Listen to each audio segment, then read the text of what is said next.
JK Rowling is once again in the news, trending across social media over the weekend for what exactly? Pointing out reality. JK Rowling is accused of cruelty as she mocks a transgender football manager by comparing her to a straight, white, middle-aged bloke. Well, we got a picture of this individual, and we actually have the tweet from JK Rowling quote tweeting this article. I didn't compare him to one. He is one. Yeah, because that's the stunning and brave individual right there wearing a wig, holding up a red card. That's cruelty for pointing out reality. Is that where we're at this point in time? That's what gets people trending, huh? Well, I got some cruel jokes in my back pocket if we really need something.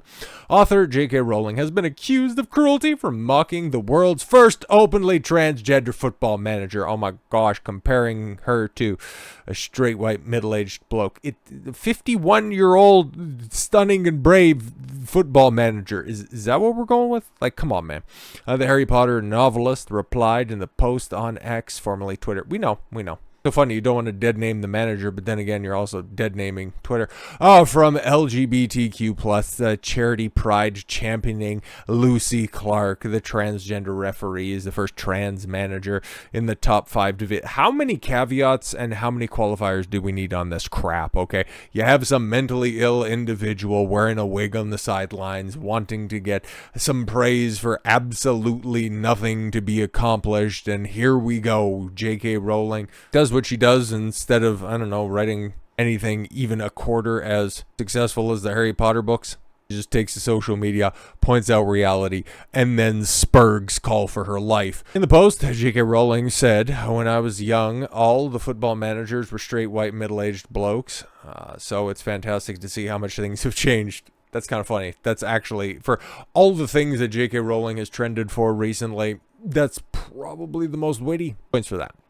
Social media users were quick to blast the author, calling the post cruel, accurate. I don't know, man. Yo, okay, that's it. That's even more absurd. Look at that. Look at it. I want all of you to look at it. That's not even remotely passable. Like, what are we doing here, man? Seriously. It is even less passable than that goofy Rachel Levine, part of Biden's health department. Like that. Like, what? This is insanity.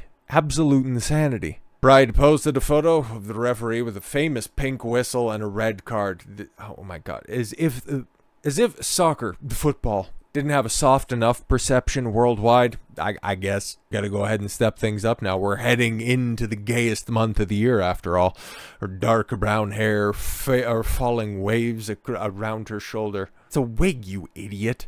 They captioned the image, Lucy Clark, the world's first openly transgender referee. Open? Sure. I think it's pretty obvious, too. It's like, wow, great padding job that you have right there. It almost distracts from those broad shoulders you have right there. Has made history for becoming the first trans manager in the top 5 division of English women's football. Yeah, okay, cool. So the other managers in the league couldn't cut it, so you had to bring in a dude. Sucks to suck, I guess. The former referee has taken over at Sutton United. Fabulous. They probably didn't say it like that. They probably said a fabulous. But the author was quick to mock the football fan and seemingly encourage social media users to criticize the manager by comparing her to a bloke. Did she really, or are you reading between the lines?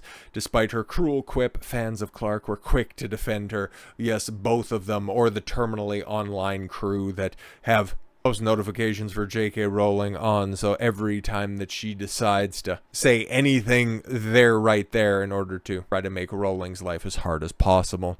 Caroline Littman said, "I've not met Lucy, but my husband knows her wife." That is so very difficult to deduce exactly who we're talking about. Lucy is a real person with a family and a life to live, bills to pay. What harms does her role as a football manager cause you?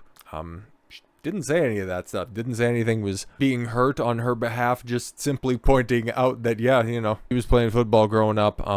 Coaches were dudes. Not much has changed. It is the most jokiest joke you could possibly get.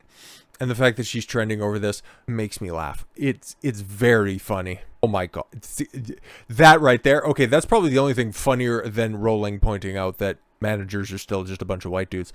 Her team. Oh, the team love her. Her wife and child love her. I'm sorry, what? How does this stunning and brave woman have a child with a wife? I don't understand it. Your decision to pile on her is simply cruel. See, these freaks, they never really have any tangible arguments. It's always feelings-based nonsense. So that's whenever I hear somebody try to quantify the quality of something by saying, it's got the feel of, it's got the vibes, it sets a good mood. There's nothing tangible there. There's nothing that you can lock down. There's nothing you can drill down in order to figure out exactly what they mean by that. That's why we're in the situation that we are in right now, because we have somebody who felt like a woman, feels like a woman, has the vibes of a woman in certain angles with certain filters on, and we arrive at this situation where we have the first openly trans manager after we had the first openly trans referee. When you gave up argumentation, when you gave up that forum in order to capitulate to the vibes, feels, emotion-based crowd, simply said that the logic and the facts-based community were just simply too mean, that they were hateful or too cruel to participate. That's why we have so many messed up situations in society right now. It's really not that tough to deduce. Sutton United appointed the manager referee as the new manager of their women's team in January. Clark, a lifelong Sutton fan, previously became the first transgender referee in football, having officiated as high as the third tier of a women's game. But the 51-year-old is keen to embark on a new challenge in the dugout. Having formerly coached non-league men's team in Essex, Clark is no stranger to management and has been appointed to the hope of steering Sutton clear of relegation in the London and South Regional Women's Premier Division. But I thought women could do everything that men could do in heels, but apparently not. Proud and honored to be given the opportunity to manage such a fantastic club. Hard work starts now, Clark posted on X after the appointment was confirmed at the start of the year. But it just goes to show you how totally and completely irrelevant this league would have been. Who even knew that this was a thing? Who knew that this was a thing before JK Rowling decided to have a snarky tweet, and then the freaks on social media once again tried to cancel her for simply pointing out a biological fact? But this is where we're at right now. Somebody calling a dude gets you to trend on social media. Thank God summer is just around the corner so we can go ahead and forget all of this nonsense. But then, oh wait, June's on the horizon and it's only going to get more insufferable from here. So with all that said, thank you all very much for the gift of your time. I've been Don Consuelo. I want you to follow your gut and get after it. Take care, everyone.